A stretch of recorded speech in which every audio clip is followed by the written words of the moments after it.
तेलंगाना के शहरी विकास मंत्री केटी रामाराव ने टेस्ला के सीईओ एलन मस्क को बिजनेस साझेदारी के लिए निमंत्रण दिया है।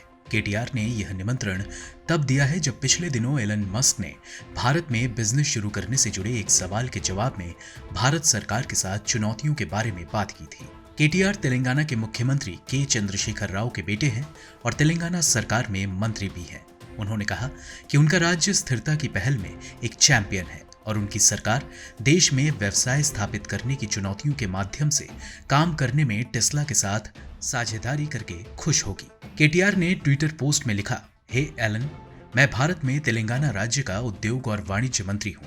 भारत तेलंगाना में दुकान स्थापित करने की चुनौतियों के माध्यम से काम करने और टेस्ला के साथ साझेदारी करने में खुशी होगी। हमारा राज्य सस्टेनेबिलिटी इनिशिएटिव में चैंपियन है और भारत में एक शीर्ष बिजनेस डेस्टिनेशन है।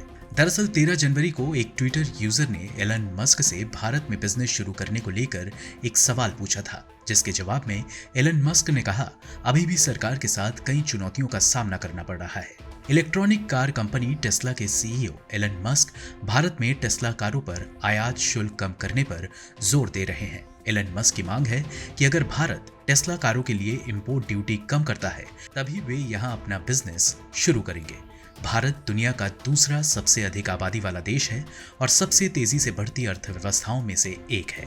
जानकार मानते हैं कि सरकार की कड़ी नीतियों की वजह से विदेशी कंपनियां भारत में अपना बिजनेस शुरू करने से कतराते हैं। हालांकि प्रमुख भारतीय ऑटोमोटिव निर्माता मारुति सुजुकी, टाटा मोटर्स और महिंद्रा ऑटोमोबाइल भारत सरकार के आयात शुल्क कम करने की पहल का विरोध कर रहे हैं। एक अंग्रेजी दैनिक लाइव मिंट ने सरकारी सूत्रों के हवाले से बताया है कि सरकार ने टेस्ला को पीएलआई स्कीम के जरिए भारत में मैन्युफैक्चरिंग का ऑफर दिया है, लेकिन एलन मस्क इंपोर्ट ड्यूटी को खत्म करने की मांग कर रहे हैं और वे भारत में मैन्युफैक्चरिंग के लिए राजी भी नहीं है। ब्यूरो रिपोर्ट, गो न्यूज।